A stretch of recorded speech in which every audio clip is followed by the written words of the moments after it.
And we're back here with another episode of the MSK show. And in this episode of the MSK show, we are going to be doing a comic book review on Dean Cain, All-American Lawman Volume 1, Dangerous Freedom. And if you don't like actually watching live streams, don't worry. I'm going to clip out the part where we do the comic book review, and I'm going to upload it on my comic book channel, Master Swag King Comics and Manga. So if you want basically the pre-recorded, edited version of the review, you can go and subscribe to my comic book and manga channel. And I just debuted my second format for reviewing comic books. So just in case we can't obviously do the comic book reviews in video format, then you guys will see me do comic book reviews like that. So that way I can get out consistent content. And Professor Savage Dad is still currently selling Godlike, which is done by John Malin. I did end up backing Godlike because I want to be a part of the club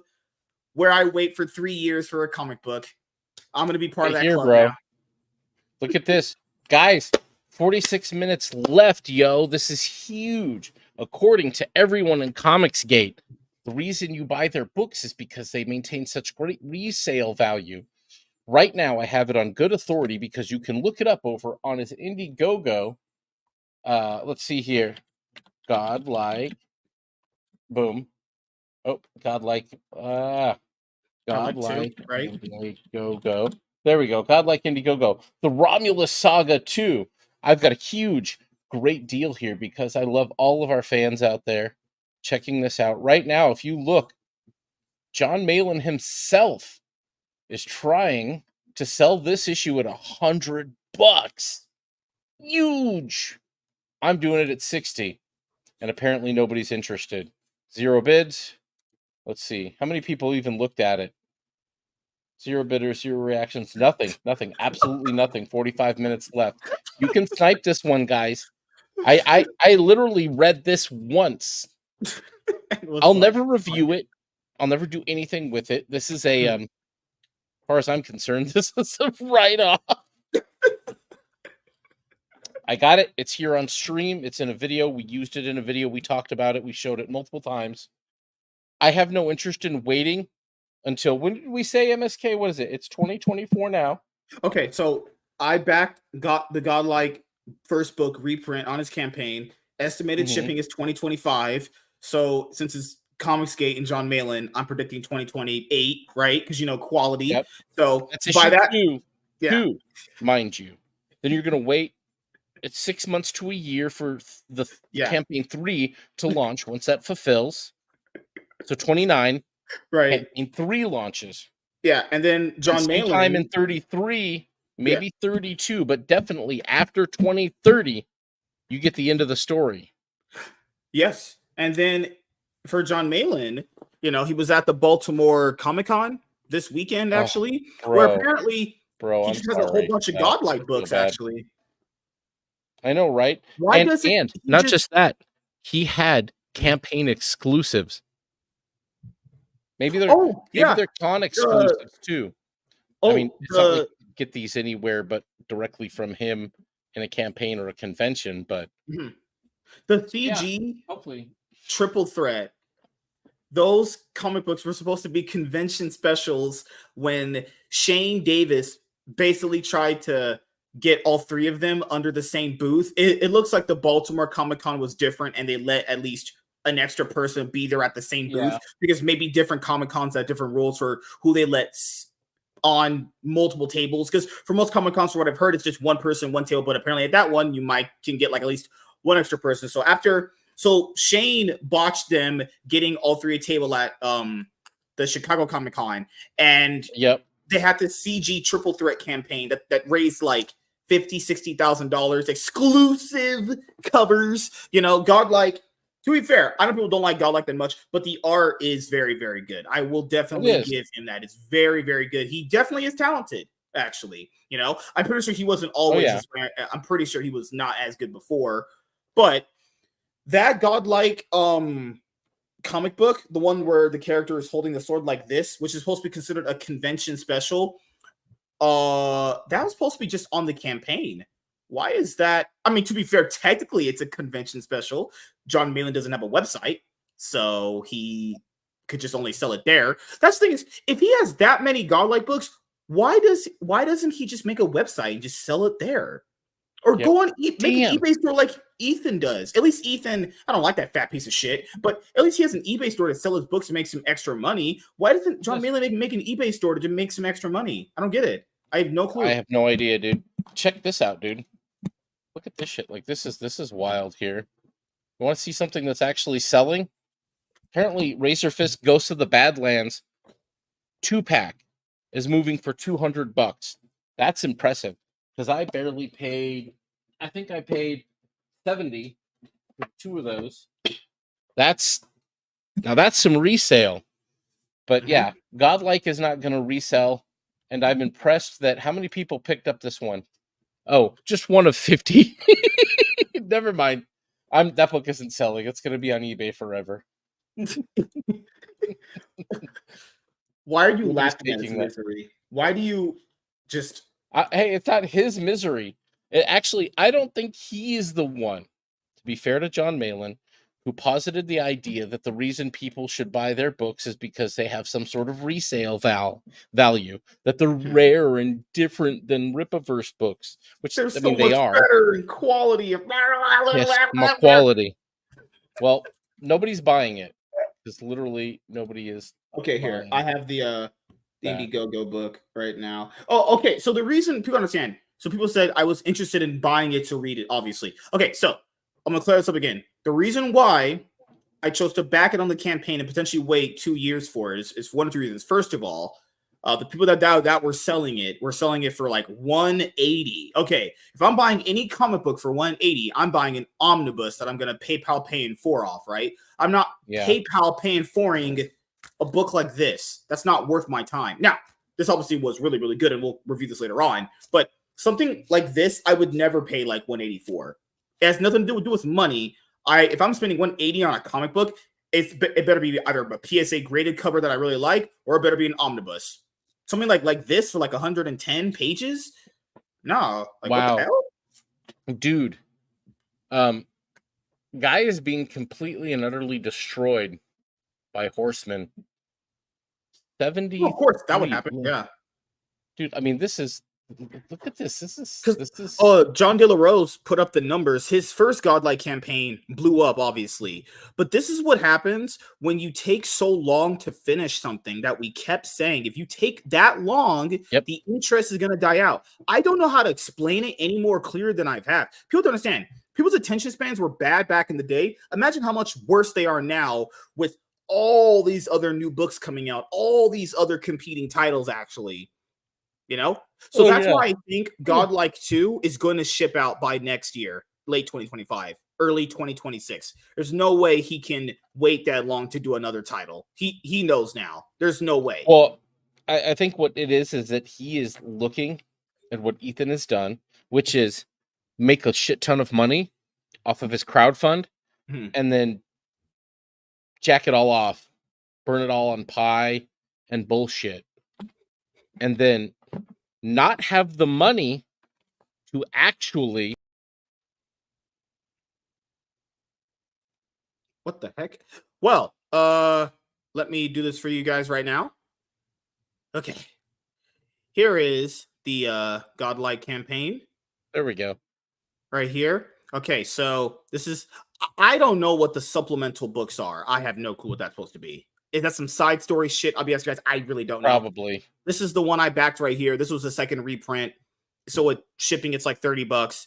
And he says it's shipping December 2025. Now, keep in mind that it's John Malin and Comicsgate. It's going to be 2026. February latest, you'll probably get it. And that's being earliest too. But I do genuinely think, because people say this campaign is slightly underperforming compared to the previous one, I'll say that he ships his book out sooner. So I'll say 2025 late or early 2026, you know. So you have maybe this is the best cover on the book right here. This right here.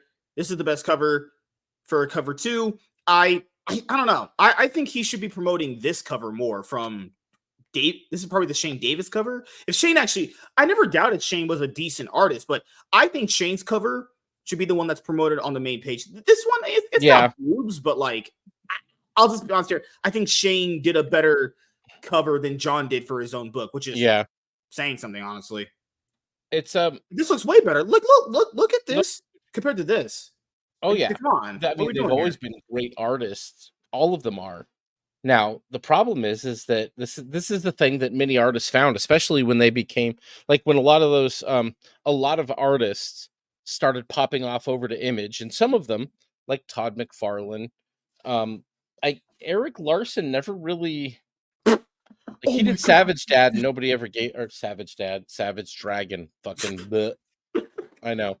But nobody ever gave a shit about it, really. It stuck around, and it was just because he was a founding member that he maintained something in it.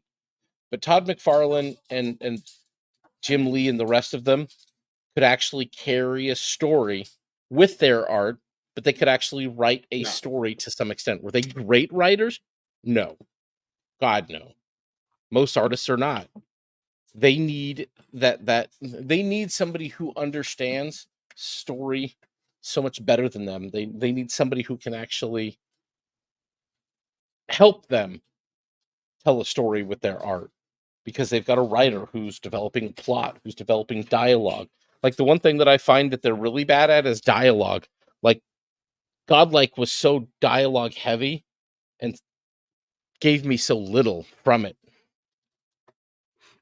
That, you know, it's a rare occasion when they manage to bridge gaps. Like here with the book we're reviewing tonight, I think he did a good job. It was just, you know, we'll get into it. But I just wanted to point this out that the Godlike #1 first print, the one that's selling on eBay, that the CG people are trying to offload for like 150. 2 people claim this out of the 200 that can do it. Nobody's buying it, dude. This is not good. And the fact that Shane Davis put out a better cover than John did on his own Godlike #2 campaign, that's saying something, you know? Like you get the other stuff like 16 down here, the people like I want it all, like all the stuff you need is doing okay. The Dale Key, the book that you have right there, you could buy that off eBay right now from you. He's trying to offload this for like what? $100 plus $100. shipping. One person took it. Plus shipping. So that's 110. 110 for this. Go on eBay right now to his store and you can buy that for less than half of that. And the shipping is like $8, for being honest here. I don't even know if I charged shipping. Did I charge shipping or did I say free shipping? Free shipping. So yeah, free shipping.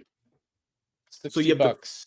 Yeah, and to be fair, I'm promoting his book right now. But to be fair, I'm gonna get on the 3-year campaign. I heard that's the meta now. Back a book, wait 3 years for it. And like this is what people keep telling those guys. And to be fair, Shane is a bit better at getting his book out on time than Ethan and John are.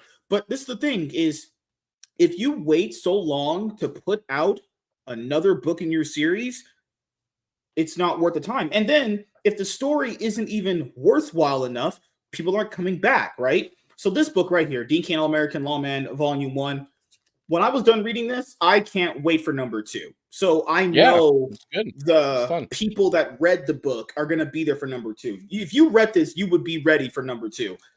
From what I've heard about Godlike #1, seems like people would rather burn it than wait for #2, honestly. I'm not saying I would rather burn it.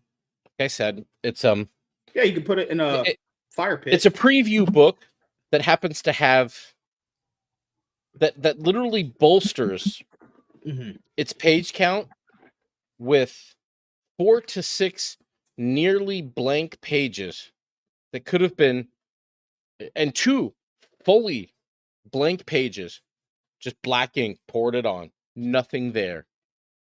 Like I get what he was doing with it. It's not a fucking movie though. He could have just done it in a few panels, because it doesn't do anything. And so yeah, it was a waste of space. And the stuff that he did, it was, somebody needed to go back and say, no, guy, let's turn this into some panels. You want to talk about needing an art director. But moreover, it was a preview book. That guy you keep seeing on the cover on the first issue, he doesn't show up until the last 3-4 pages, and he's not even in all of them. It's like a really quick boom, he has the suit on, and then a flashback. It's like when they do in the and then movies that the character's having a again. vision of the completed version of what they might be in the future. Yeah. Oh god, I hate that's so cheap. Dude, it was a preview book also because nothing happened in it. It was all bullshit and world building, which is fine if you're gonna put it out like every fucking month. He's telling a very grandiose, long, drawn out story that's gonna be forever to read. And I just don't want to invest in it. Not interested. I have plenty of other stuff to read. Like, oh god, I didn't even touch this yet. Actually, this is what I'm reading right now. Oh my god. I picked this up, but it's that time of year, so it's time to start actually getting into it and the spooky and title. it. So what is that? You said Dracula? I don't have that many horror titles, not horror titles, because the only horror title you got plenty of those. The only horror title that I have is Boobs #1. I'm just kidding. And Hustler. But the second one of these is coming out, so there might be a catch up. This is from Kelly Jones and Matt Wagner. Yeah. This is good stuff. These are, comic creators doing their own independent thing. I think actually Dark Horse might have picked up from them a regular edition or something, but it's got a nice hardcover on it. So quality hardcover.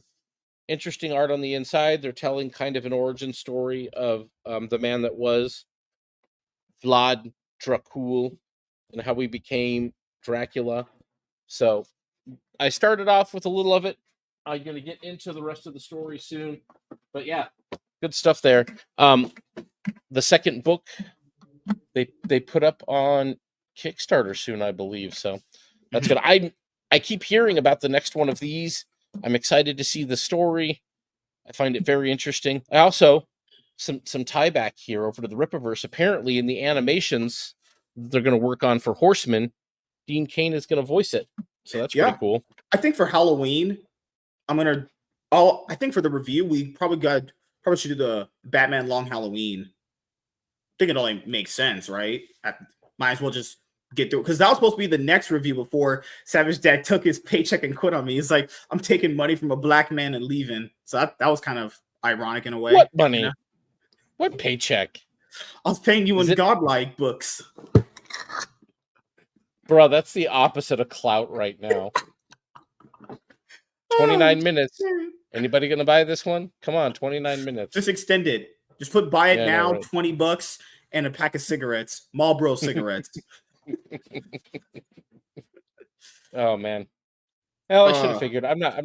No way, really, Hobo? In the last 24 hours. The first supplemental of Crap Like was written by Von Karen. Von Coleman. Not Von Coleman. Oh my god. Vonster. Oh god. Vonster, the guy he's like, I'm gonna be more positive in the indie community and not talk about Rippaverse just the next day starts just being retarded again against Eric July. Just the most funniest thing ever. Speaking of Von Coleman, I did back Feminova #1 and I can't wait to read it, honestly. I've got Feminova out in the wild, still waiting for that, and Heroic Tales with my pint glass. So I'm looking forward to those showing up. I know that I think John intended to be shipping like in the next month or so. So I don't know. We'll see how that's all going. And you want to talk about some things that are going to be really limited? Those are going to be really limited. Those were not huge campaigns. These are not campaigns that are like, I still regret missing out on that one campaign, the Soul something or other. I hope I see that one pop up again at some point, but that one looked really good. But I trust that John and Vaughn are going to get their books out, and we'll see that stuff soon. So I'll be excited to get those. Those are going to be very limited because they're much smaller creators, and these things take off a little bit. Yeah, those are the kinds of things that are going to be worth some cash. Like Ghost of the Badlands over here. I know that they sold a like a retailer version of it, but it's missing all of all of this glory. I don't even think it has a hardcover to it like this Yeah, one so the does. one that you told me to buy, it's the one where the character is wearing the white mask. He's Mm-hmm. looking. Yeah, it's not that I didn't want Totally to get different. it, I don't even but it think was it's the same because size. I These had are so other good. stuff already in my cart that I wanted to get before it. Yep. So people had said that Ghost of the Badlands is one of the best indie books out there. I'll get it. I got no Oh reason yeah, not to get it, honestly. definitely. Let me see how much it's retailing for. Last time I checked, it was retailing for like $40. So that better be worth it, guys. $40 is quite Oh a no, bit. It better be worth it. Amazon is going to be cheaper than that. That's where I saw it. What Ghosts of Yeah, they the sell it from Archaven Comics on there. There was a big, well, hardcover? not a Let me big, see. but some people being controversial about it. Do they have a hardcover version? Oh, Let cool. me check right The now. hardcover is probably pricey. Okay, let me go right here. This is Ghost of the Badlands. Honestly, great spooky cover. I like it. Real Yeah, it looks that good. you know what comic art really gets me is the grittiest thing you can come up with within whatever genre you're in. That will definitely always get my money. So cool. Ghost of the Badlands hardcover. Oh, paperback. Paperback you can get for, they say, roughly 1544. Hardcovers going to be starting at like $26.99. Yep.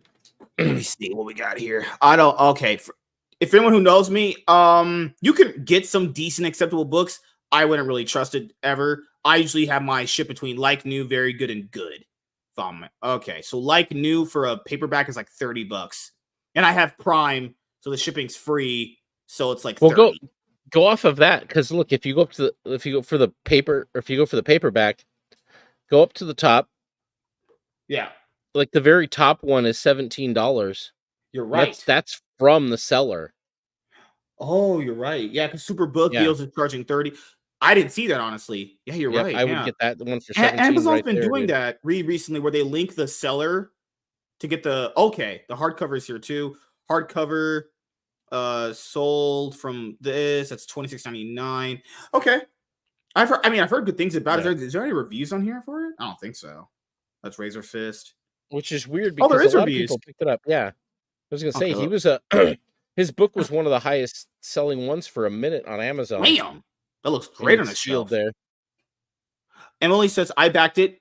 Okay. Did you like it? If you read it, did you enjoy it? Did you get it in the mail? One of the reviews says, there is not much to say about this work of art other than it's absolutely stunning, great storytelling, exciting characters, gritty, violent, realistic. It manages to add a flash of flair and mystery. Okay. No spoilers. There's an interesting story and artwork. I recommend it for anyone who likes fiction and art. Very enjoyable Western set in Arizona Badlands. Okay. That's pretty. A lot of these are very, very promising. I like reviews Yeah. like this where it says like things that will matter for a book. Pacing, are okay. Great pacing, great quality book. Comics Yep. graphic novel format or a place for entertainment. I bought this comic book before. Okay.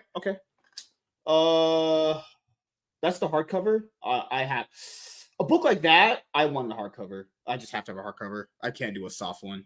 I don't like it soft. It has to be hard.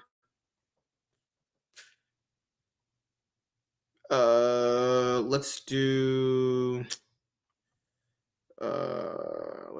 add to cart. How much is this going Put to it in. be? Let's see. Let's see. You know what? I just bought it right now. So I was like, fuck it.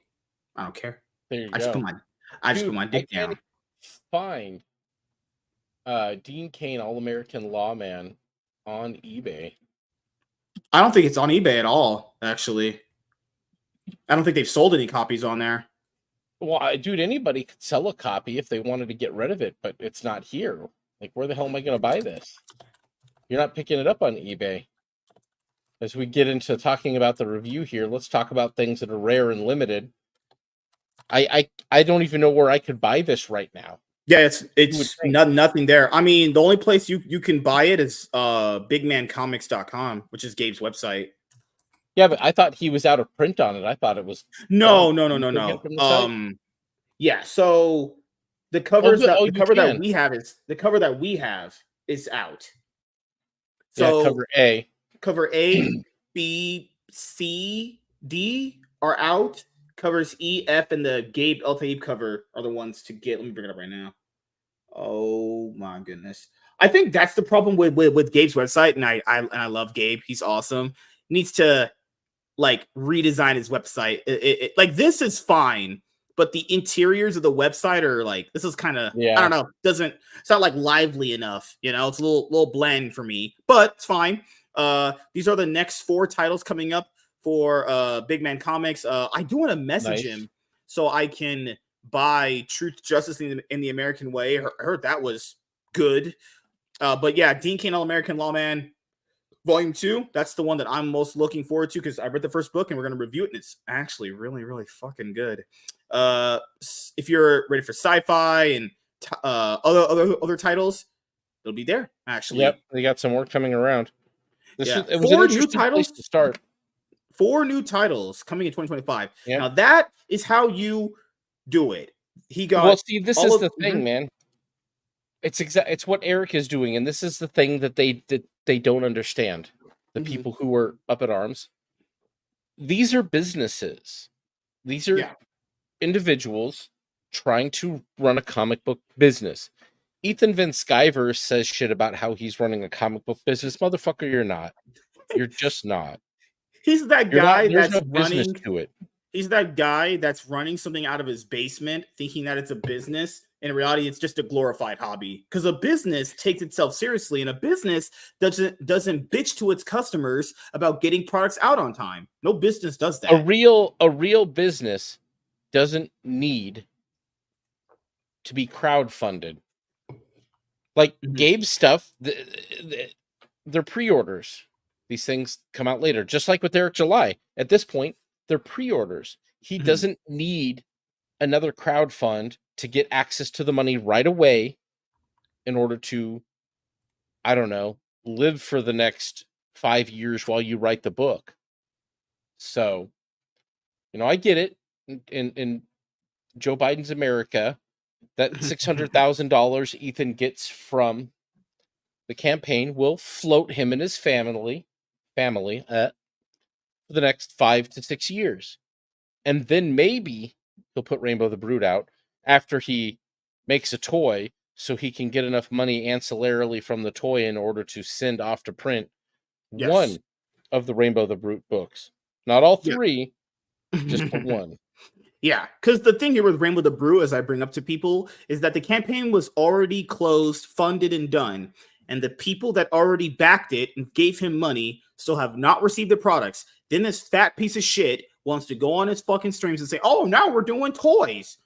What about the people that already backed and gave you money? Are they going to get their products first? No one matter. You have to also fund more now for toys because, like, I'll be honest here, that might be the most overrated thing that he does. Who gives a fuck about toys? You guys can barely make books. Ethan says that collecting toys is something that is gay, according to him. That's what he said. I mean, it's good. He said gay guys collect toys. He's like, this is the thing is, he basically toys, painted it very negatively to be a toy collector. Like toys would be, I guess, for like collectors, if you have kids, but it's like, I don't know, it just seems super unnecessary. Like, who gives a fuck about toys like that in here? People can barely get their books out or get their books funded. Man, worry about toys. It's like a what was it saying when you're raising kids, like crawl before you walk kind of thing, like what are we doing here? So coming out in 2025, Gabe's putting out 4 books, as you can see, which is awesome. More comic books coming out of his comic company are pretty exciting. This one is written by Jericho. I met Jericho, talked to him, and saying it was really, really great guy to talk to. I would love to have him on a show and talk to him more, honestly. So yeah, this is what you should be doing as a publisher, is putting out more books consistently, because that's how you keep people's interest. I get it might be hard, but you put your head to the grind and you get your stuff done. So if you do want Dean Cain, American Lawman, Volume 1 still, you can get cover E, which I think looks pretty good. Actually, now that I've read the book, this cover might actually reflect the book the best, in my opinion. This cover right here, cover E. You have the Gabe El Taib cover, and you can also still get cover A. This is the one that I got. I didn't get it for the foil version, but this is the cover that I got. Fucking awesome right here. This cover right here, cover B, is great. Yeah, you can still get the foil covers right here. I typically don't get foil covers. That's not really my thing. I got it for a few books here and there. and you can get the raw art book.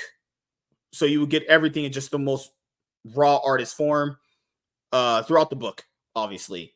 And yeah, the merch, I don't think the merch is here anymore, but here's some of the panels of the book. It's a great book, actually. It's truly all awesome. And was this page in there? No, I didn't see this in there. This page must have not made it in the book. They must have cut it out for a reason or something. That looks like fan art or something, maybe. I'm not sure what that is. Yeah, because this page is not in there. I promise you guys, that's not in there. Unless I missed it. I did not see that's that not the same artist. You're right, yeah. This as a dynamic pose is pretty cool.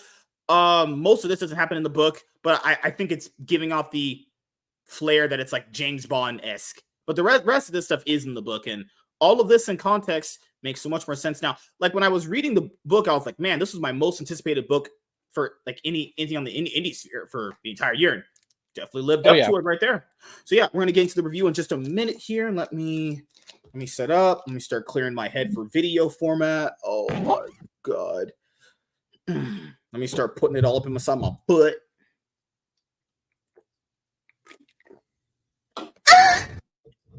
What are you, green hair and anti-liberal? What the heck? What's wrong with you? No, that's this. Negro, please. God. Good lord. Where is Gal? I'll find her, and then I'll bring her back to me. Let's see. Give me 1 second. Every time somebody asks how my sister's doing, I say she good. She got 3 kids. Oh my god.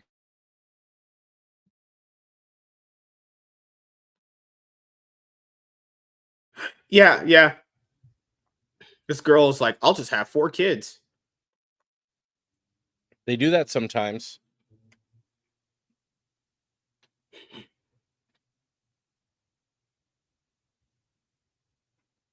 Oh my god. Oh my god. Women are just trash. Oh my god, bad. Yeah, you should stick to dudes. Yeah, I heard like guys understand each other better, in my opinion, actually. There you go. Ready for it now. You can just go to jail and get diddied, from what I heard, actually. No, Diddy isn't getting what Diddy wants in jail. They don't keep 8-year-olds in jail.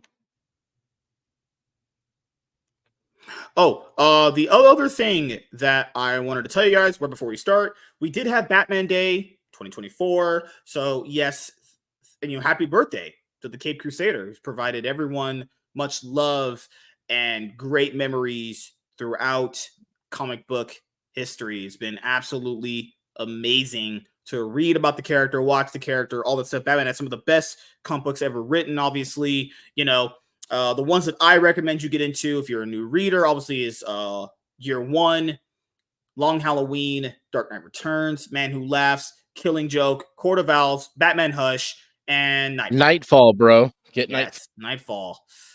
I picked this up for Batman's birthday. I still haven't read it yet, though. That's crazy. You get a whole completed story like that for $10. No, that dude, right there is keeping DC afloat. The problem is they're not putting out enough interesting shit with it, though.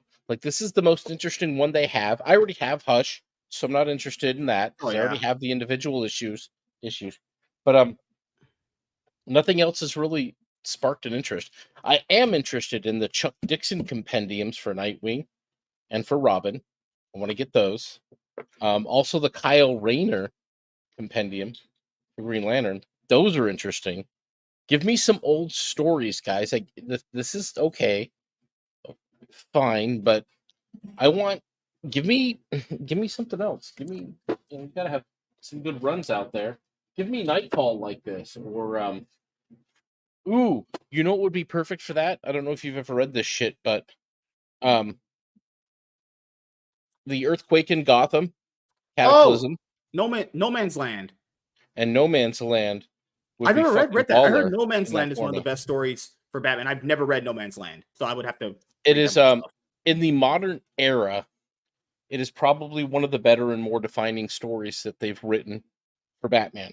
I think that happened before Hush, It's more in line with, because it's so long and sprawling.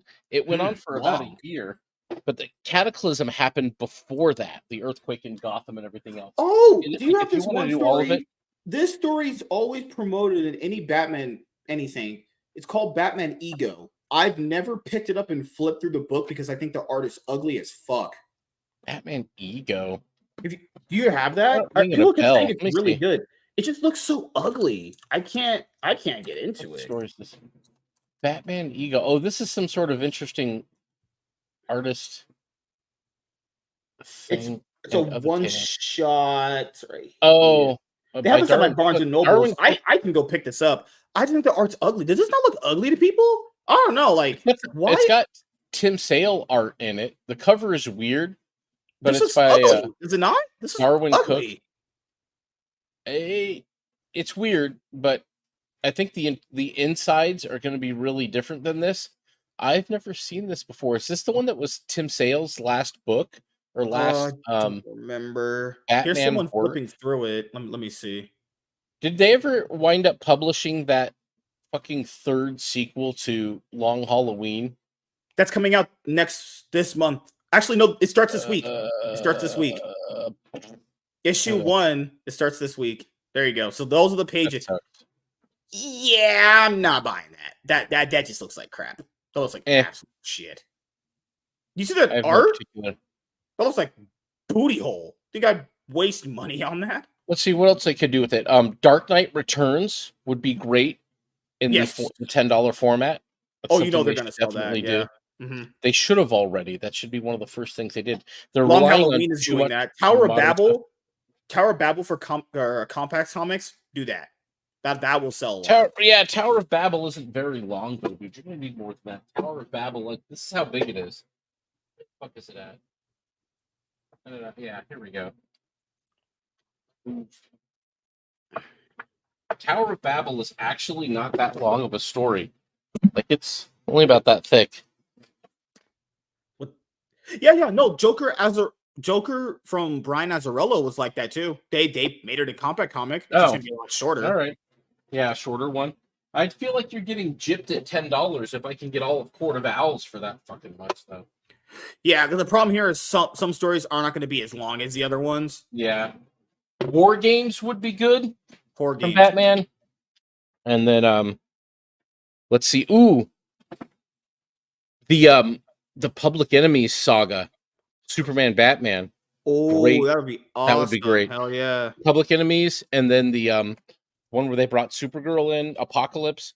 Those two would be great. Like, I can't do it, man. That book is so ugly, dude. I cannot. Darwin Cook is awesome. To read that, but like Nightfall is the closest thing that I could relate No Man's Land to, because Nightfall was a very long and sprawling story that hit all of the Bat books, and that's what No Man's Land was.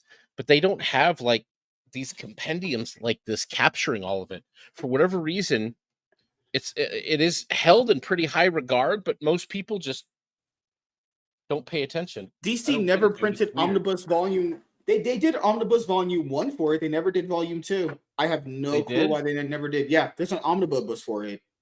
They just never did Volume 2. Did they? There's no way they fit the whole fucking thing in there, dude. It was in a million fucking books. Yeah. All right. Let's start this off. Let's have some fun, guys. We're gonna be doing some crap. Whip it out.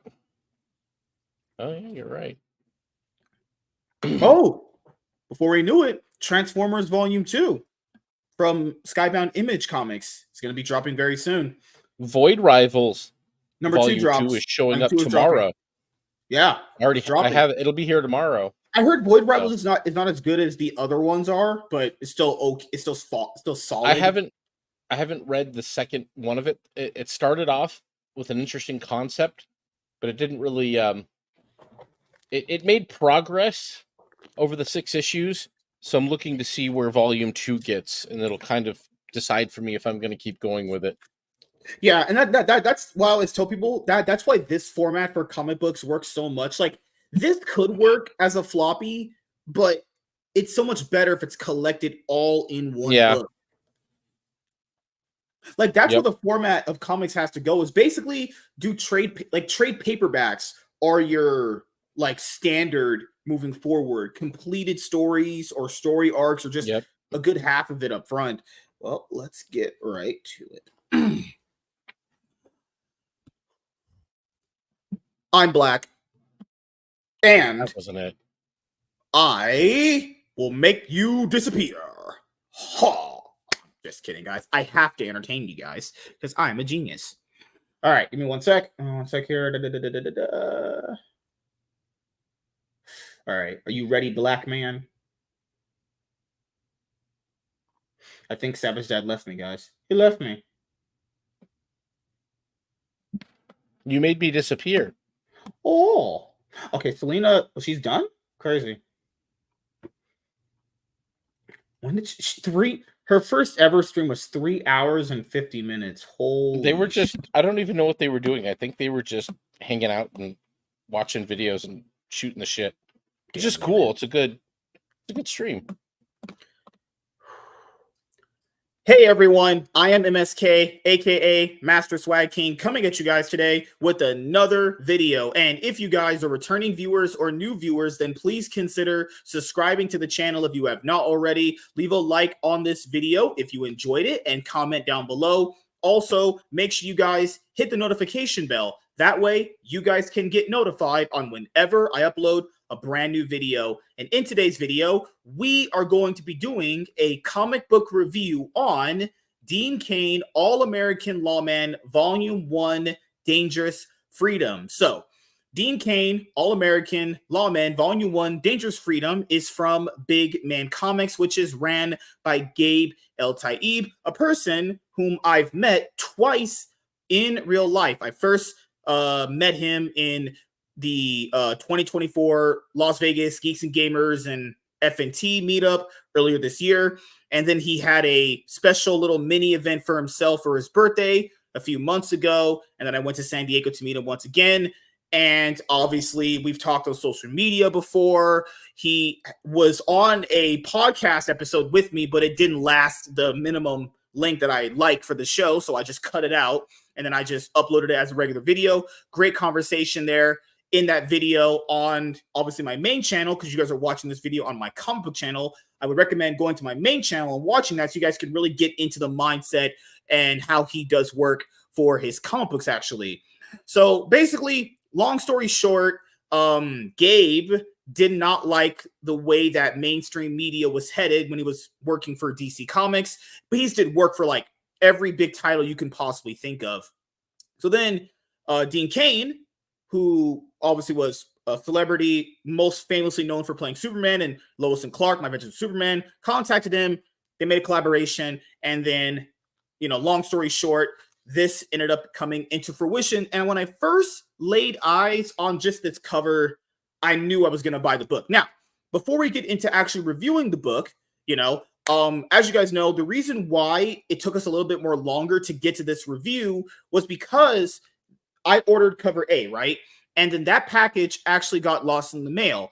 So when I went to San Diego, I had asked Gabe, hey, can I get a replacement book? And he actually did give me a replacement book. And then when I did one of my comic book hauls that you guys will eventually see, that day when they dropped my mail off, the package apparently was found and they had already emailed me about it. And then they sent it with that, line of mail that I got. So I ended up getting the cover that I ordered, actually. And so I want to say thank you to Gabe, obviously, for replacing the book that I now end up having. Thank you, man. You're awesome for that. Great customer service.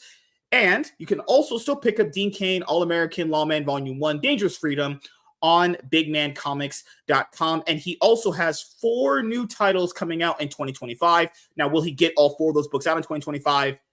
That's going to be a task in and of itself. But if I always say this for any of the other indie comic creators out there doing your own thing, if you just put your mind to it and you get the work done, it will happen. So I'll just ask this for Professor Savage Dad. Did you want to say any early thoughts on the book before we start covering the art, story, pacing, and everything? Yeah, absolutely. Great cover, fun. Not indicative of what's inside, but it's a good just kind of rendition of what the character is. I like the back cover too. Just this looks it's good. really good. Yeah. This is this is, what do you want to call this? So he says This, it's a collaboration of James Bond and Indiana Jones if they had a love child. yes, I can see that.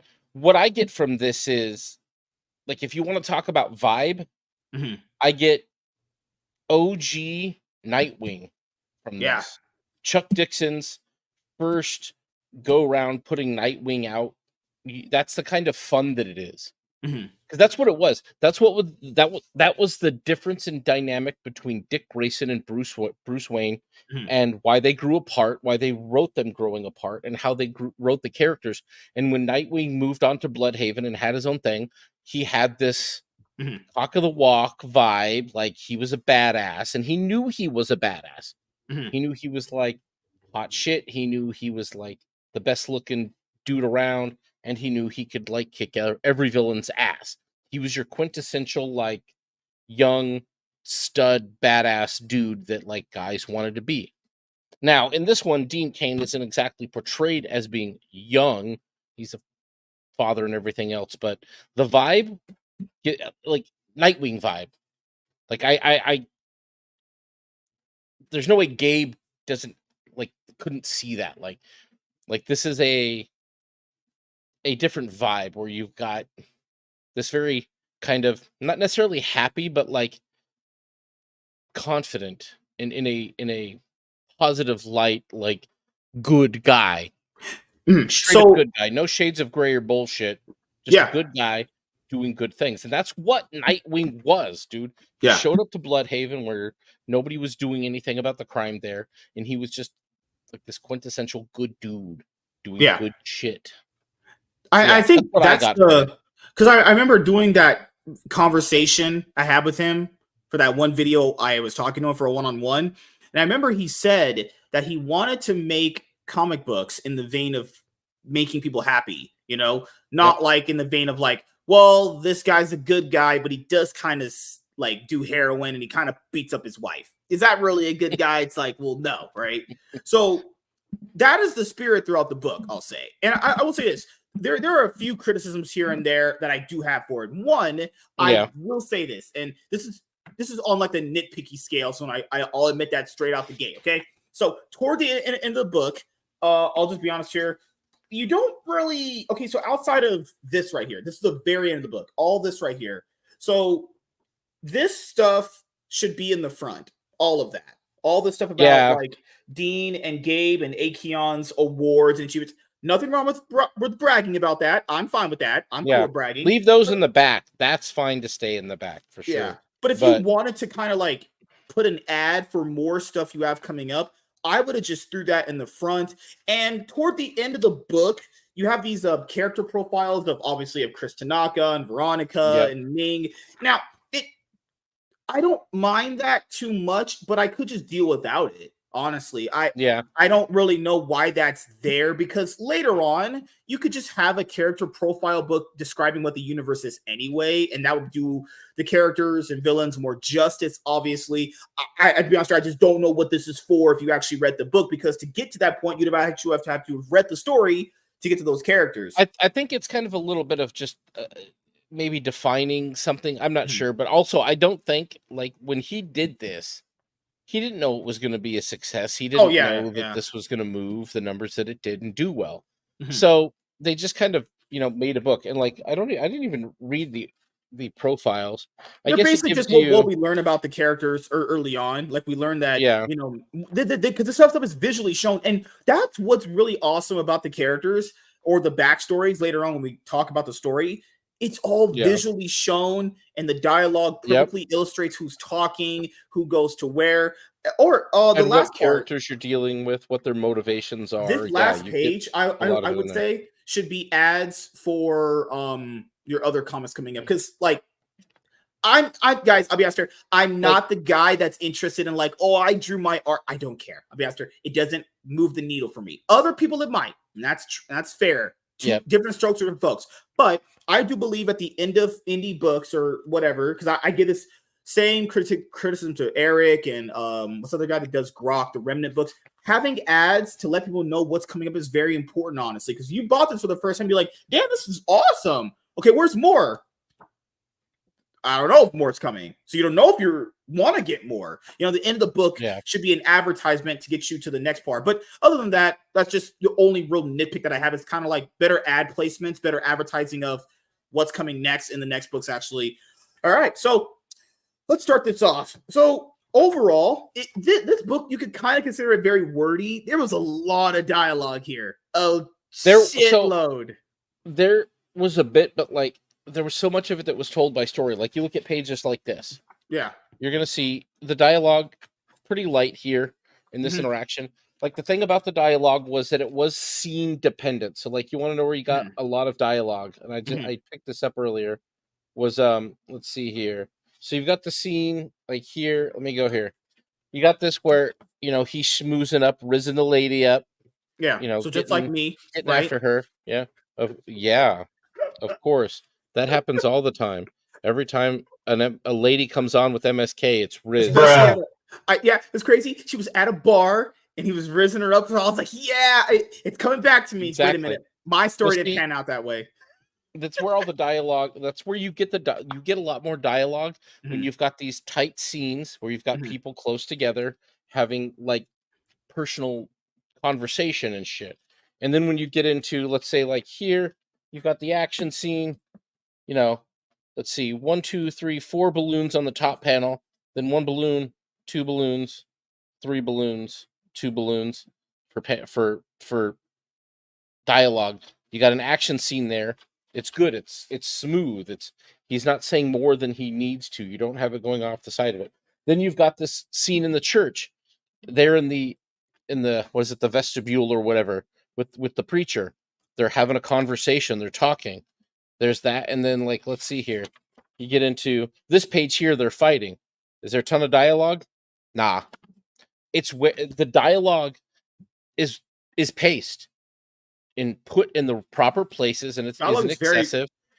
Also, the dialogue is very fun. It keeps you interested. The problem with Yaira that I bring up when it comes to a lot of dialogue like this book has, the dialogue is in and out to keep your interest in Yaira.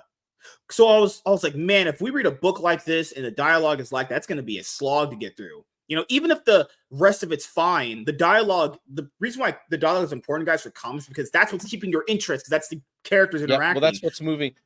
It moves. It doesn't move the story along. It sets the pace for the movie.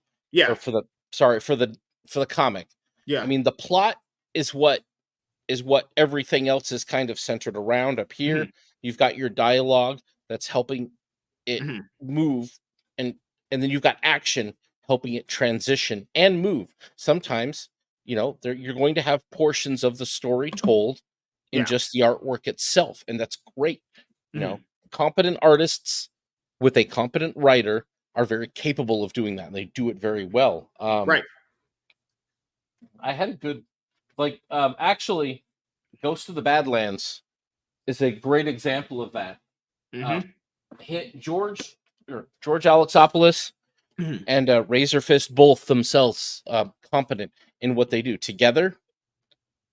Fantastic pacing, fantastic telling of a story through the artwork, where you don't necessarily need to have everything poured out in dialogue.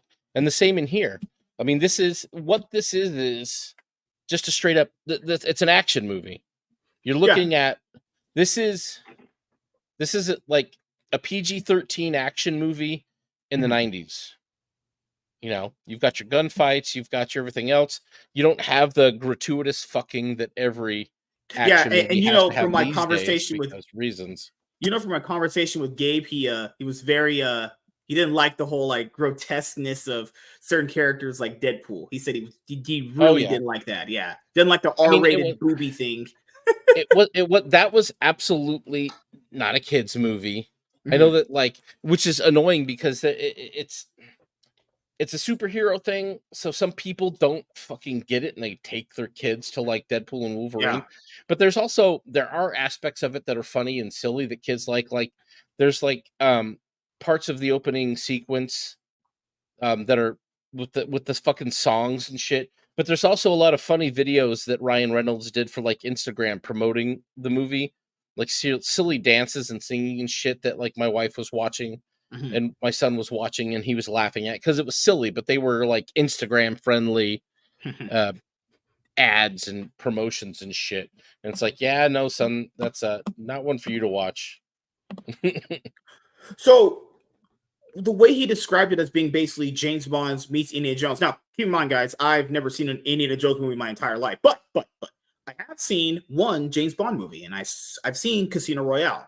That might be one of the best movies I've ever seen. That movie is fucking awesome. So I would describe this basically as Casino Royale of a certain level. So okay, I know a lot of people are going to be confused by the story here. The story is actually not confusing at all. The way the story is laid out is mostly like an action movie. So the book starts off big giant action scene, right? He's running from the main villain of the book, which and his name is Archibald Ming. Okay, so basically, long story short, Archibald Ming is a drug lord who runs a certain part of Mexico so badly to the point where people cannot have guns. He has his hands in the police. Okay, so he controls what the police do. Then he has the operation where he can basically transport drugs, fentanyl, and other things back, like transporting other gang members to certain sides of California. Obviously, money laundering, you name it. This guy's in every bad thing you can think of. Okay, so and then obviously the book opens with Chris Tanaka, who is the hero of the book, running from Ming. He has this drive on there, and apparently, if Ming wants to get this drive, is because later on in the book it's revealed this has a lot of his information on there and his bank records, all that stuff. That if they got out there, then it would expose the entire operation, who's got their hands tied in what, obviously. So he escapes Ming. Then later on, we see that he's at his son's volleyball game. And then later on, it's revealed that his sister, which is obviously his son's aunt, didn't pick the son up. And he's like, wait a minute. I know your auntie would get you. Kind of find out, Ming has captured her. He has to deliver the drive to Ming in 4 days, or he essentially will just slit her throat. Okay? That's it. So also throughout the book, Ming has his underlings go after Chris at various points in the book, and they fight constantly. There is one part where I will say there's one line of bullshit that is in the book. This dude straight up stabs him in the wrist, and obviously it's pulled out. But it's like, wait, how does your arm work? If you stabbed in the wrist with a knife as a normal human, your wrist would be like destroyed, honestly. But then again, this is the comic book, so suspension of disbelief and everything. I thought that was the only thing. I was like, wait a minute, this guy got his wrist stabbed with a knife that deep. That is pretty yikes. So later on after that, okay, so there's another character that appears named Veronica. Okay, so Veronica has ties to Ming. They used to date, and it's also visually shown in the book that they used to date, and obviously he was a different person before he met her, which is also visually shown in the book. And also throughout the book, there is a mini little scene that sets up Dean Cain, All-American Lawman Volume 2 with the guy in Hong Kong. So the woman named Veronica obviously sings at this club. They used to date at one point. He was the guy where basically later on he started beating her. He started treating her like shit. She thought she left him. Later on, it's revealed that any boyfriend she had gets killed by him. So this villain is just straight up actually just a piece of shit, guys. Terrible dude. And I really like that, because when a villain is very, very bad in a very just dictatorship role, that needs to be a consistent thing throughout the book, that this character's presence is a thing. The only thing that I would criticize about Ming as a villain is that I feel like he never really actually got that much involved within the story in a more of an action role outside of like the first part of the book and the end. It feels like toward the middle part, he kind of just let his underlings do the villain work. The problem with that is that we know that most villains, like if these guys keep failing, and he knows they keep failing, you got to go just do it yourself, Oh yeah. And also throughout the book, there's this really awesome part where they're in a helicopter. It crashes with Veronica and him. She gets captured, and then he meets this Mexican family where the parents, pretty much it's implied that the parents got killed by Ming, and then they give him this equipment to go and later on take down Ming. It was a really fun action book. Like if you were a guy that loves action movies where the tension's there, the dialogue is there, the pacing there, and it feels like everything just consistently builds up toward the very end of the book, right? Now, the other thing that I would really compliment is I don't the character, the main character himself felt flawed, but you rooted for the character throughout the entire book. You know, you felt like even when he was in a bad situation, he still made the most out of it. You know, and never really started doubting himself.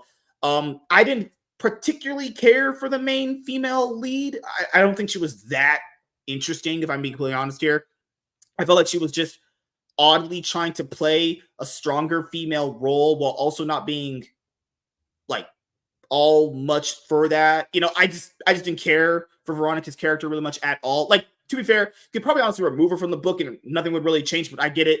These kind of stories have love interest because the guy saves the day, gets the girl, which just happened toward the end of the book. He's the guy that saves the day and gets the girl, obviously.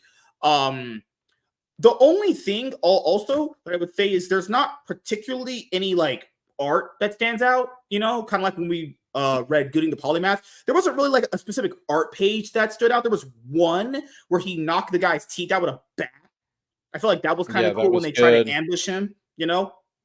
Other than that, I didn't really. The art's not bad. The art is actually really, really good. But there wasn't outside of that page. It wasn't really like any standout art. You know, this book basically reads as an action movie where the main character has to go to another place, leaves his kid there.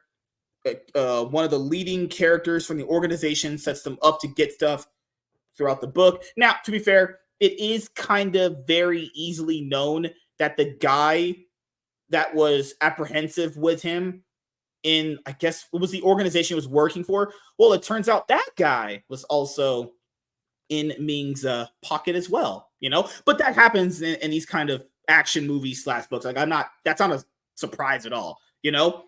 I also felt like every scene of the book elevated it a lot more each time. So when they're in a hotel, well, you kind of know that the bad guys are going to get them, right? When they're at a point where they need to get the helicopter, you feel like the bad guys are on the trail. The tension in the book is really, really, really, really good for the most part. Everything in the book just kept elevating and elevating and elevating and elevating to the point where, you know, in that part right there, he gets the weapons from that Mexican family. And then later on, they go into that part where they get Ming, his name Ming? Yes, Ming gets the drive finally, and then they have the final showdown. And then what's crazy is Veronica ends up killing Ming, actually. Yeah, Veronica ends up killing him, and then he gets the girl. She actually comes back to live with them. You know, and earlier, like I said, it's revealed that the guy that he was working for, one of them was also in Ming's back pocket, which would, you know, not be surprising at all. And then later on, the cameo part of who trained Ming. So this guy right here, as you see, he's the guy that taught Ming everything he knew. And this was set up earlier in the book. And then this sets up, you know, Dean Cain, All American Lawman, Volume 2, Hong Kong edition. So that's what they're calling it.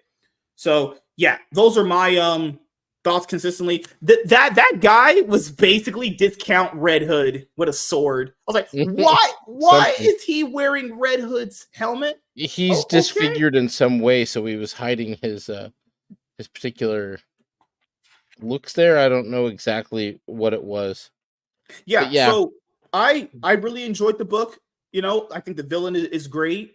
I think the pacing is great. The story is great. Yep. The dialogue is there. If like this doesn't have a lot of bloodshed, so if you're looking for an action with a lot of blood in it, or you're looking for like an action comic with that, this doesn't really have that. Honestly, the only you get about this here basically. Yeah, the only bloodiest scene is that one, and when he gets his back slashed a little bit, that's about it. Yeah. Other than that, there's not really a lot of gratuitous blood here. That's why I said this reads very much like a PG-13 action film in the 90s. They knew how to pace it. They knew how to tell a story. This is your 3-act setup, man. Yeah. You know, you've got the 3 acts here. Let me see. I try to always remember how the 3-act format goes. Oh, another thing I forgot to mention. The other thing I forgot to mention was that when they were in Mexico, the setting of Mexico really played into the book as well. You had Yep. Hispanic or Spanish dialogue consistently throughout the book with people who were talking. Like there was the part that he needs to go undercover because the police are after him because that one guy who was a church father got shot up because they found out that Chris Tanaka was there. Just awesome. Guys, the tension and the dialogue and the setting and the stakes were just amazing. It was really Well, yeah, good. it went exactly how you would expect. You had Act 1, the setup, Mhm, and Act 1. So, let's go in here. And they did set up now. I picked up on this, but I always pick up on this shit. mhm, There's a twist in the book, like you had mentioned. You got this twist, which you get it you always it was a 90s trope, man.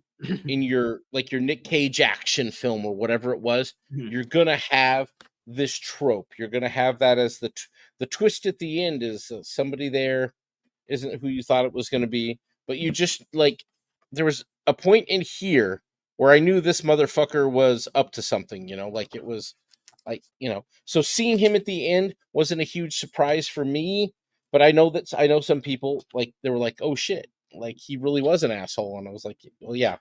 I always pick up on that stuff, but that's because I've read so fucking much. I've watched I'm old. I see this shit coming, but it doesn't mean that I don't appreciate it. It's fine. It was there. This is a popcorn comic book, like Con Air was a popcorn movie.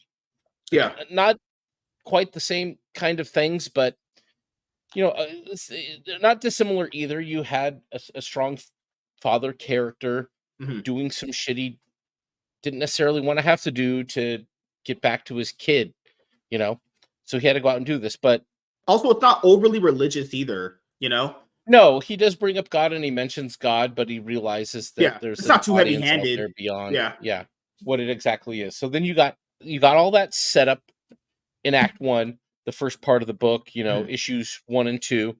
Then you got the confrontation. So this is when he's in Mexico, shit's going down. He's running into the bad guys. They're burning down the church. They're fucking going. So you got the confrontation, everything sets up, boom, boom. You get to the end of the book. You get, he's where he ended up with the Mexican family after. Oh, where was it at? I got to go back. It's been a minute since I've read the book, actually. But let's see. He ended up getting with them when he fell off the cliff. Oh No, yeah, it was after the after the helicopter helicopter crash. crash. Yes, Yeah, after the she helicopter got crash, he captured. was Yeah. looking. He was looking for. He went to go look for help or gas or something, Yeah. and shit went down. And yeah, dude. Then you boom, you get into not necessarily the resolution. The confrontation builds up.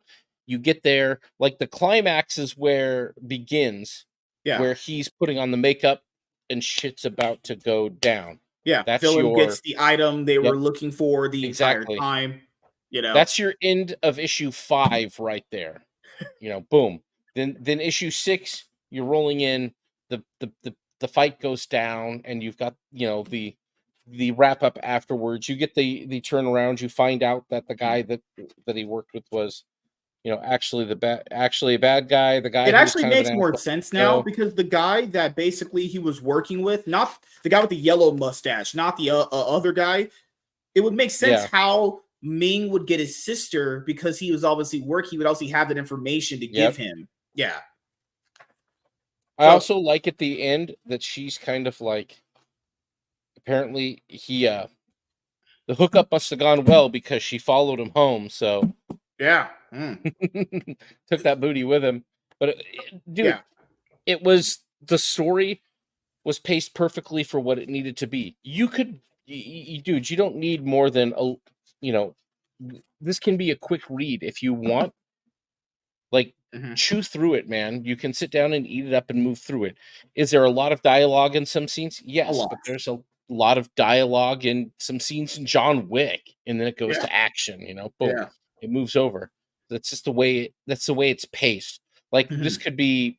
I think I'd said this a while ago. This would be a fun animated film or something like that. I mean, he Oh could even yeah. make this into a movie. Like if Dean Cain could still pull the acting off, guy still looks like jacked. So No, no, yeah. If this was ever like an animated movie, oh, that would be that would be amazing. bomb, dude. That'd be so Now, good, dude. to be fair, would that ever happen? Probably not because that's a lot of money. I'm It's pretty sure hella that expensive. yeah.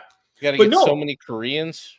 overall, you got to get Mexicans for this one. They were speaking some taco language in this a lot. No, I'm just talking about the animation. And they Everybody sure, goes I to can imagine Korea. that the volume 2, that's for anime. They got to go to Wong Ching Chong Land.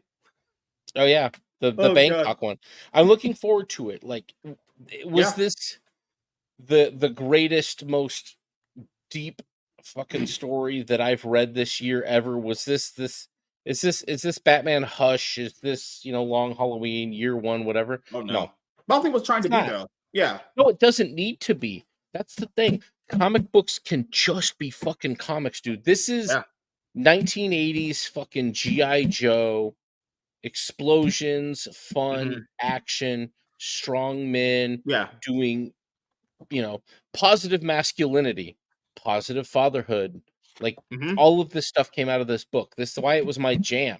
Like, this is definitely Yeah. in Or my like top a 5 things I read all year, dude. Seriously. persevering. I would say persevering through adversity. That's a big portion of the book. There Yep. was the part, if you are religious, it's the part in the Bible where you're supposed to basically just overcome and do better and get called to do something kind of thing. I forgot the actual line of Yep. dialogue, but it's there, where you have to basically, if you're scared, you still got to go do what you need to got to do. Uh, and when they got to Mexico in the book, and basically in Act 2, the setting of Mexico that they set up was really awesome. You really got this feeling of this guy really Yep. is the cartel.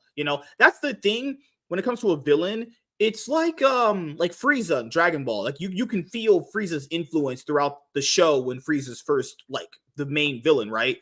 That's what it felt Yep. like here with Ming, where you feel like his presence is there in the book even when he's not there. And ultimately, him being super cocky and unprepared in most situations led him to be killed. I feel Yep. like it only made sense if she killed him. Now, to be fair, because that kind of was a setup thing, because he tortured her and he did basically beat her up and treat her like shit. I wouldn't have minded if he killed him, but her getting the revenge is fine. No, He it gets was happy good. ending with the girl. Do I think That she was might be the lead for the second book? I don't know. To be fair, I don't think her no. character's all that interesting. Honestly, you could just do without her the next time. It was good to have a female protagonist, kind of a foil off him, kind of showing him Yeah. a little, and a little bit of it added gravitas to his manly stature, Mhm. picking up this beautiful woman, but not only that, saving the woman. Um, what I what I liked, she got her revenge at the end. Great stuff. Was she a Mary Sue? No. Yeah. Like, she Mhm. stole, you could say, "Oh, she stole his thunder because she defeated the bad guy." It's like, well, like, no, he already kicked her ass, and she took him out, and that's fine. Mhm. There was never a Mary Sue moment here. Mhm. There's never a moment where she like, "I'm a strong, independent woman. I don't need you. I'm gonna go wander down this hallway and get murdered and Oh, raped." they did That's the not at part of all. women can't drive in the book. She couldn't drive a Mhm. helicopter. Women can't drive. Mhm. Mm. Mhm. Also, another It was thing great. I'll bring up, another a critique that I did have. So he's supposed to be this like really intelligent, not like intelligent, I would say. That's not exactly hinted. He's supposed to be this like really strong spy. You can tell he's very muscular. In the book, you never really get to see him like actually fight properly. It's really fast. It's just, and it really gets, and it cuts very quick. Yeah. In the next book, I would like to see more fighting style from him. You didn't really get to see like Yeah. him fight much, despite there was action there with him, just a little bit more dynamic about how he's going to hit someone, how he's going to kick someone, how he gets out of a situation. I would have preferred that, but overall, yeah, great book. Honestly, really enjoyed reading it. I mean, when I was reading it, to be fair, the pacing is a little slow at the beginning, and not based off the first action part. The first action part is fine, but it gets to that little middle half before it gets to the second act when they're in Mexico. So the pacing can be only slow at certain points, which is it's okay. That happens in every book. But overall, the pacing is great. Outside of certain parts, the writing is great. The story's there. The Yep. heroes are awesome. Outside of Veronica, I think she's not that good at all. The villain is great. The story structure is there. The feeling, the setting of Mexico is there. Truly feels like a, I would say 90s action movie mixed with like, I guess you Yep. could say James Bond, Rambo, examples there. Oh Maybe yeah. John Wick, you could say, but yeah, I would say John Wick meets James Bond is what this is. But I would say this, if you are interested in that genre of movies, this is the comic book for you. This is really, I think, one of the best indie comic books I've read in a very, very long time. It's truly awesome. And this thing is, it knows what it wants to be. Not every book has to be like Long Halloween, people. It's not like, what are you looking for at that point? They set out to make something action-packed and fun and something you could let kids read. And you can. Yeah. Absolutely. And that's the thing is, it's like going to a movie and being like, man, well, this superhero movie wasn't like The Dark Knight. Well, checks no. Not any movie's really gonna be that in superhero realm. Okay, that's like a once in a lifetime thing. It's like going to a movie. No example, Spider-Man 2. Tobey Maguire Spider-Man 2, not Far From Home. That's trash. And Amazing Spider-Man 2 is also trash. So I'll say this: if you go to a movie expecting the fucking masterpiece, whatever, you're not. Most things are just going to be like this. And these things can be, this kind of style can be good in its own way. It's fun, it's interactive, makes you feel good reading this. Honestly, I cannot wait for Volume 2. Volume 2 drops, I am insta backing it ASAP. Oh, yeah. And I think Gabe's talked about he's not going to really do the campaign format anymore. So they'll be able to. He's just doing pre-orders. Yeah, just pre-order and get the book when he ships it out, which is awesome, honestly. So did this book live up to my expectations as one of the best indie comic books released this year? Yeah. Actually exceeded my expectations too. I was like, damn, this is pretty fucking good. I was like, damn, where is Volume 2? I want to get to Volume 2 right now. Kind of felt like, I won't say Rush Hour, but something along that line in a more of a different sense. But yeah, awesome book. Any other closing thoughts you want to have about the book before you head out? The video, actually? Nope. The same thing I like to say about everything else. What Gabe is doing with the method with which he's going to put the books out, he's following in Eric July's footsteps and saying, this is a business now. He's got a website. That's his storefront where he sells. He gets all of that money when you buy it. Just like Eric July. This is the difference between what Gabe is doing, what Eric is doing, and what the rest of the Ethans and the rest of them are doing. They are independent creators, artists, writer, whatever. What Gabe is doing, what Eric is doing, they are independent businesses. One is a business, one is just a creator. The businesses, creators can go to them and get paid to do work on things that they enjoy, and some things that they like. Where's this one at? I lost it. The one Tyrus is actually drawn by Tyrus. Like he's how is he not a part of this book? How does he not have some sort of ownership in it? And this is a thing that good business runners who understand creatives are doing. Like Horseman. That's that one's doing gangbusters right now for Rippaverse. But that is doing great. Yeah, I think it's closing in on 6. But Chuck and Joe Bennett own that character. If for some reason shit went south with Eric July, it's still theirs. They just take it and go somewhere else with it if they want. If it was huge and doing crazy numbers and whatever, then maybe. But, as long as they're happy there with him, it's there with him. They still own the rights to that character, which is a really cool, smart thing to do. This is what Image did, but Image never had a cohesive universe, which is kind of yet another difference between Rippaverse and Image, is that Image just published books for people, and Rippaverse is building a cohesive universe with creator-owned characters. So that's an interesting dynamic. Most of it, if it's done well, will be behind the scenes, and everything will just kind of fit together. I will say, I think that's what I'm hoping that's what Gabe is doing here, because that'll be interesting. Yeah, the other thing I want to mention before we close out of the video, which is this. I know people in the indie comic scene, because I've had many interviews with them on my Iron Man podcast. Some of them, not all, some can appear, even though they won't say it, to be very jealous.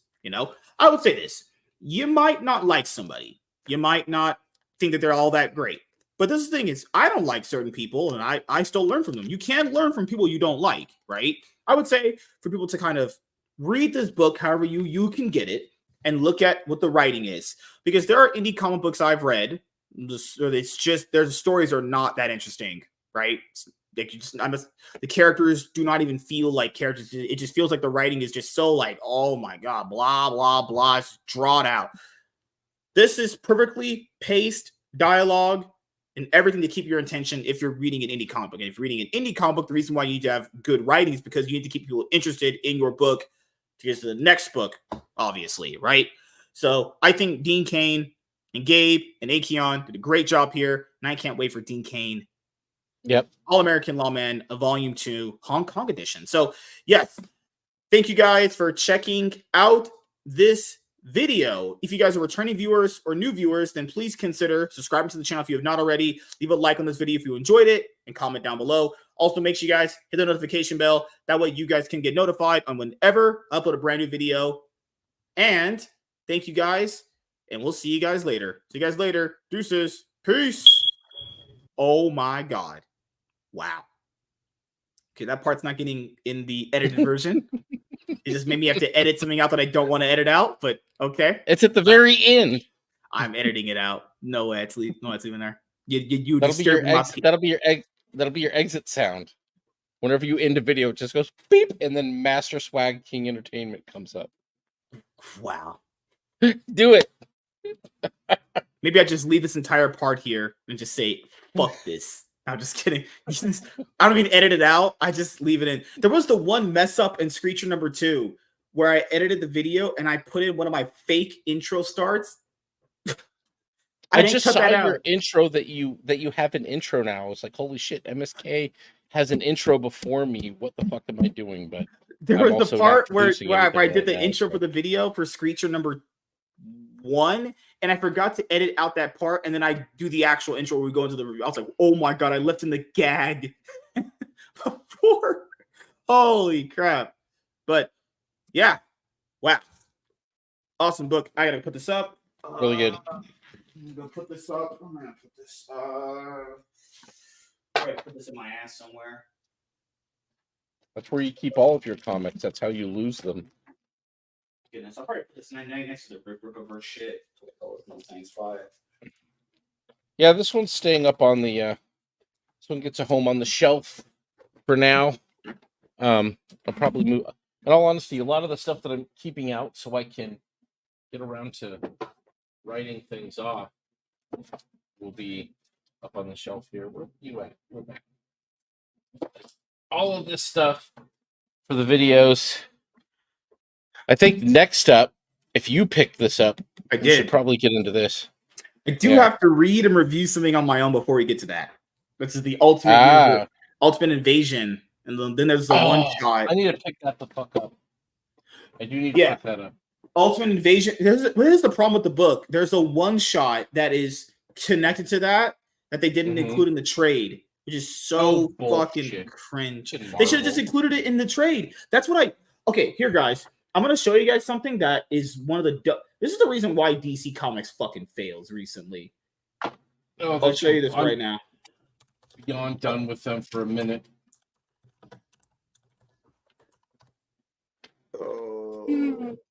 Right here. I need something for my Joe's. Okay, here. I'll show you guys this right now. This is the reason why DC Comics is currently just being a piece of shit. So... Okay, before I even explain this, recently they did a good thing where they're releasing the hardcover and the trade paperback on the same day. So that's a cool thing. Okay, so this is, I told you guys on the series, I wanted to basically read a comic series and go through the issues one by one with you guys. So I chose Batman Brave and the Bold. And the reason why I chose Batman Brave and the Bold is because these are thicker than the average comics that DC releases. These issues are like 50, 60 pages actually for like $8. So in my opinion, worth the money, right? So this is the big problem that people have when they're getting into like comics, right? So this is the main reason. Okay, so this is Batman the Brave and the Bold, the winning card, right? Okay, so this collects issues 1, 2, 5, and 9. Okay, see what the problem with that is? If you were trying to read this story from start to end, currently from like arc 1, you would want to read it in order, right? I don't care if this is Joker's book. I don't care what they're doing in this book. Why are you putting the issues out of order. 1, 2, 5, and 9. That's so Weird. I don't understand why it's collected this way. That's Is there why I some told sort you. of disconnect with those issues or Okay. something? So It just seemed weird. So the reason why I bought this, as you can see, I bought the book, but I was like, wait a minute, how in the world can I review this when this shit is out of order? As you guys know, my bad OCD, I have to have things in order for myself. Most cases, I can't review something like this for you guys. I have to do it in single issues, right? Then another problem. Okay, so this trade dropped in April 2nd, 2024, earlier this year, right? Okay, you're like, okay, so volume 2 should be out within about 6 months, right? Nope. Guess when volume 2 is dropping? April 2025. There you go. That makes a lot of sense. Why is there a year gap between these? There's a year gap between the series. Are they already we published? And we don't even Like if know. this floppy's already published. The floppies are at issue 17 coming up, I think. It says 17. Okay, so you've got 2 volumes there. I would imagine. How many issues are they putting in each one? They haven't said. The first, 176. Okay, so there's no. quite a bit, maybe. So the first one right here covers. This one had, let's see, 4 issues. So that book right there is issue 7. That's issue 7's cover. So they would have to be collecting 3, 4, 6, and 7. So that's what is 7. Batman Brave and the Bold? I remember it as Belongs in the trash. TV show. It was a great, probably, if you're counting Bruce Wayne Batman, it's probably the second best Batman cartoon that they ever made. Like, it's not animated series, and it can't be. And I guess it wasn't trying to be at all, but it was still really good for what it was. No other Batman animated series has ever really kind of been great to me like that is. Like, it's basically just that one and animated series original, so.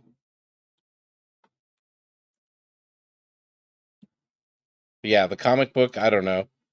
I wouldn't feel any reason to pick it up.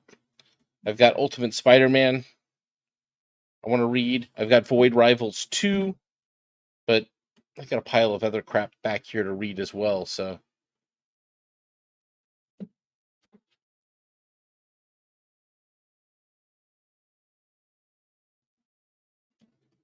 Oh yeah.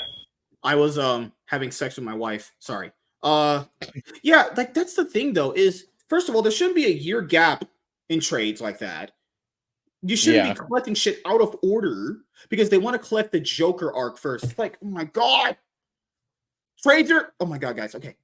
I said this. Trades are for getting things in order to keep your because if you get the biggest problem with comics is continuity, right? So if the trades don't collect the thing in order, then what the hell are they for then? That's like buying a manga volume, and then you get, I don't know, chapter 100 in there randomly. You're just like, what is this? Yeah. I truly do not know why it's collected like that. Whoever made that decision, you're a retard. You're actually stupid. Oh, another thing they did stupidly. Remember when they reprinted Batman DC Rebirth 2016, I Am Gotham by Tom King?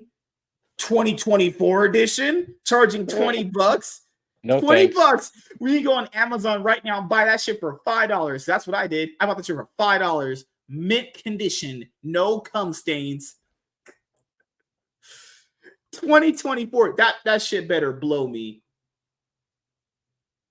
Bro, that's like the guy with the busted ass fucking Tacoma from like a 92 Tacoma with no wheels being like 5,000.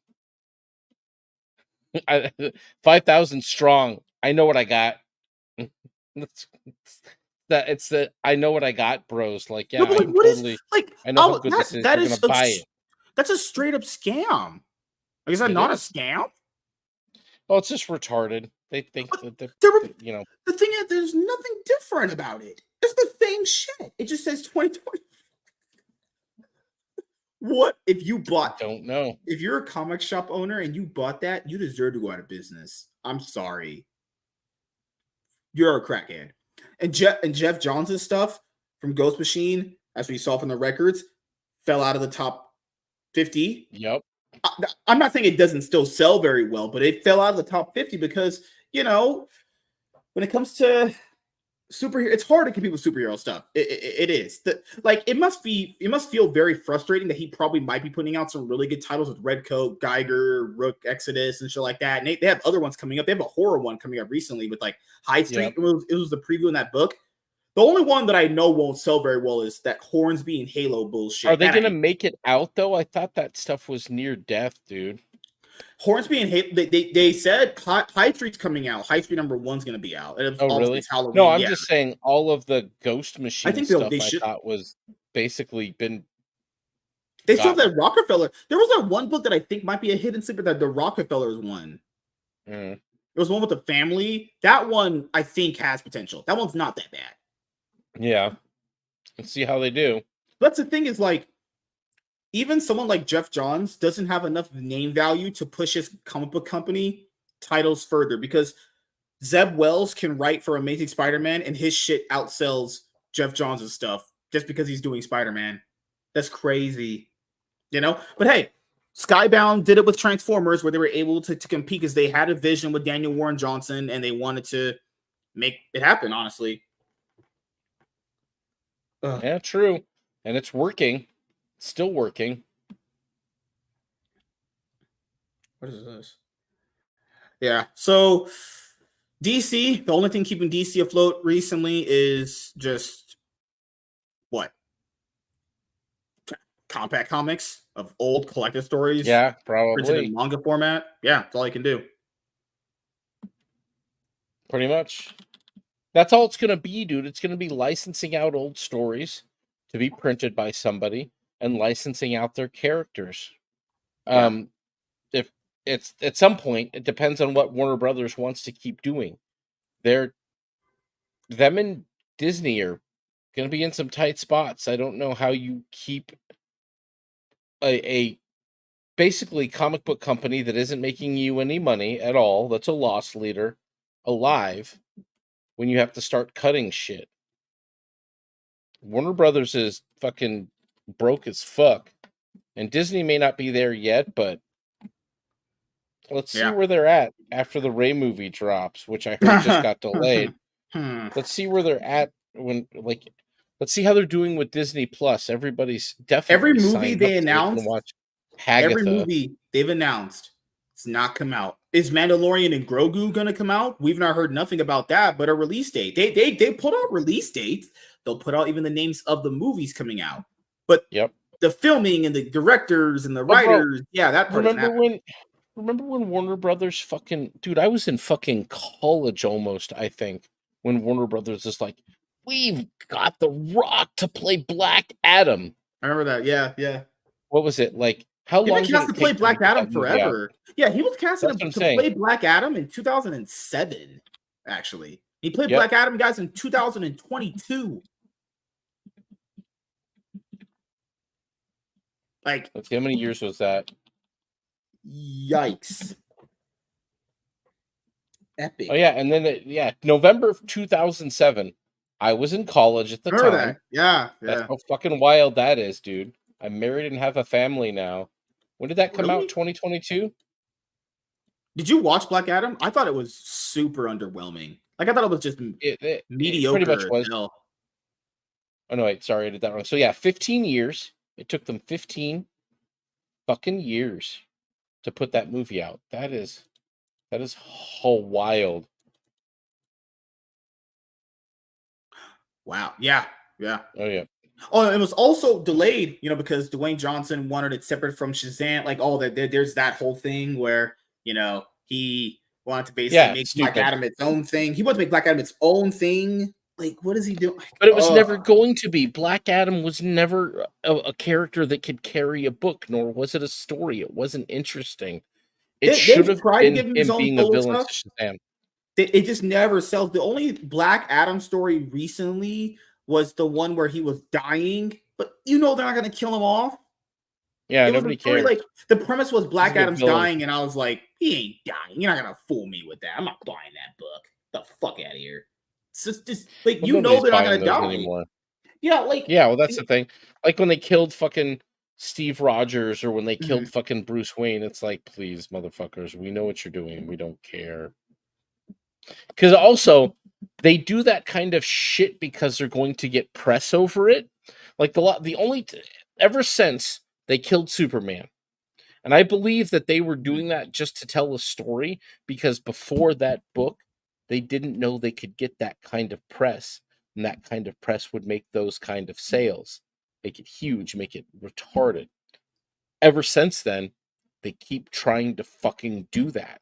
And it's to the mhm, point now where it's a sad, ridiculous trope where they'll kill off a hero of notoriety, bring in a replacement, probably of some sort of DEI persuasion, and see if they can get away with it, see if it works, and then inevitably roll the original character back in when the story gets stale. And when you start off with the premise of mhm. we're going to kill this hero to generate sales, I'm sorry, it's already stale. The story is already stale. You're going to have to go beyond subverting expectations to make that Mhm. worthwhile because what you're doing what has constantly been fed to us whenever they do shit like that is that they're just basically looking for ratings or sales or attention. They're not focusing on the fucking story at all. So what does it matter? It's going to be a shit story that Mhm. doesn't Like even matter at for the end of the day. like for characters like Black Adam, the reason why there's many reasons why Black Adam failed, but one of the biggest ones was that remember when The Rock was trying to pander to like Snyder fans. Yeah. I was like, oh, the Rock. Those people will never support you. They hated the idea that Henry Cavill came back in a movie like that. They hated that. Like these people were like, "Oh, we love Henry Cavill. Why don't you go fucking support the movie he was going to come in?" Oh no, you Yeah. remember when Henry Cavill coming back as Superman hinged on people going to watch that movie, the interest being there because Henry Cavill's only Yep. big on the internet. He's not exactly the biggest movie star in real life, being honest here. Black Adam is a villain. Like if you people mostly are vaguely people mostly vaguely know Black Adam, but they only know him as Shazam's main adversary. So if you're Yep. thinking about Black Adam, if he's not with Shazam, you're gonna be like, well, why would I want to like Black Adam himself? He is a cool character. He does have really nice, interesting things about him. He's actually a pretty underrated character, if I'm being completely honest. I really do like that character, but Yeah. most average people are not into Black Adam like that. A Black Adam solo movie? Really? Like, honestly, why wasn't that just a JSA movie? Honestly, it really just felt I like a don't know. JSA movie, if I'm being honest here. It felt like a JSA movie with Black Adam being an anti hero. He wasn't even really a villain. Remember, they had the New 52 backstory with him. That was the Jeff Yep. Johns one. And they retconned. I was like, wait a minute. So he's not a bad guy? They did the thing where he wasn't really a bad guy because it was his son that got the Yeah. power, and then he did. Oh fuck! They ruined. That was a It great was retarded. backstory. Like if people go and read the Shazam New 52 Volume 1 book by Jeff Johns, that one is the Black Adam backstory. They could have just did that. That's the perfect letter for that because that in the book basically was okay. He was holding Billy and telling him why he's evil as he is because Tense nephew was like, hey, uncle, we can do great things with this power. He's like, no, I want to kill all these people. Like, but in the movie, they had a slam dunk for the backstory and they ruined it. And it basically it's revealed that Yep. he's not even really a bad guy. So it's like, oh, he's a misunderstood answer. Oh, fuck off, man. Hate that. Such a bait and That's switch stupid. They do that with garbage. every fucking villain now. You can't have villains anymore, which is bullshit. Oh, and they want to do the whole pose where he's sitting on the chair in that pose. Like, no, you haven't earned that. You haven't earned to do that pose yet. Fuck off. Nope. Good lord, man. Like it's The Rock's fault the movie failed. It's DC's fault they let him do all that. God, a movie Yep. like that's They not never gonna should have did work. it in the first place. Black Adam, I agree, is a great villain and can be a great villain, but in a Yeah. movie, No. He's got Not his to own be with movie. somebody. He's got to be with somebody. I'm sorry, guys. He has to be. If he's not with Yep. somebody, then that's gonna be a problem. But yeah, man. Before you head out, got anything you want to show before we close out of here? Let's find out here. Let's see. Did my book sell? Let's see if I'm rolling in the Comicsgate money. Here it comes. Here it comes. Nope, it's definitely not coming. Where's it at? Go back. There we go. eBay. All right. Do you know what is selling? Venom Bus. Venom Bus is selling. Venom Bus. Venom Bus. It's the oh my god. It's Donny Cates' run, Absolute Carnage, and the King and Nagger event that they did for when Null got revealed. Wow. I tried to buy it on PayPal Pay in 4 this week, but apparently it's went up in value because Venom Last Dance is coming out. I don't know how they're gonna do that fill-in for that movie. There's just no way. Yeah. I don't know, dude. It's none of it makes sense. I don't even know why the movie's still getting made. I thought that universe was done because I don't think Tom Holland is coming back to Spider-Man. But look at this. Unfortunately, your item didn't sell, but Ethan, I thought you told me they sold so well.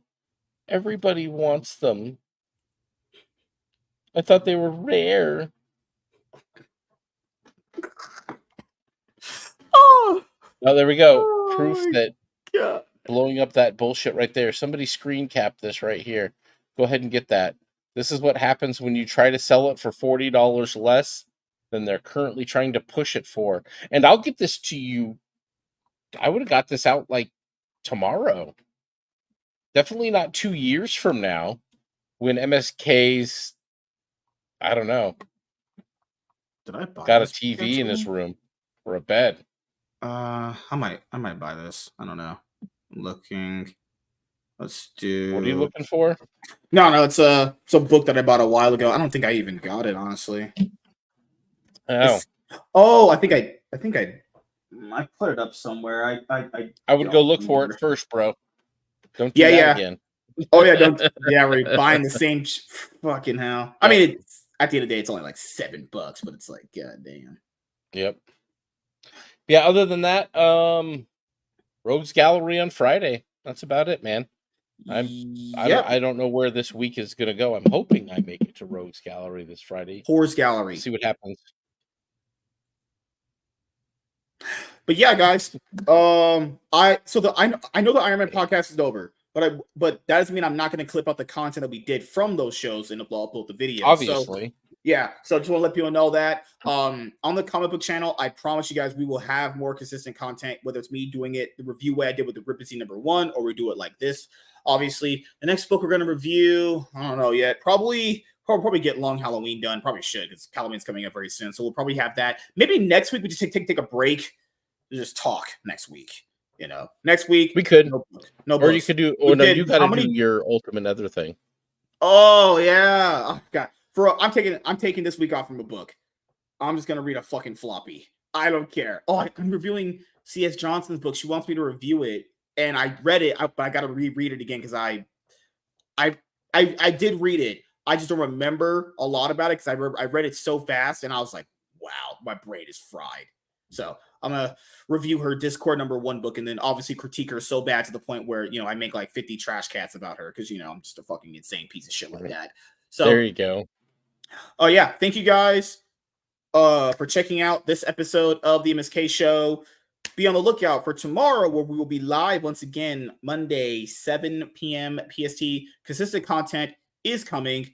The Cloud9 podcast currently getting uploaded to Rumble. Actually, I'm on season 4 right now. And yeah, we're beginning our journey with this show. And yes, on the podcast platforms, I will have every single episode uploaded for the Iron Man podcast and Cloud9 podcast to catch up. I know I'm behind. Even this show will be on there. So yeah, the Cloud9 podcast for League of Legends. And then this show is for obviously movies, TV, anime, streaming, video games, one-on-ones with indie creators, authors, content creators, all that stuff. Yeah.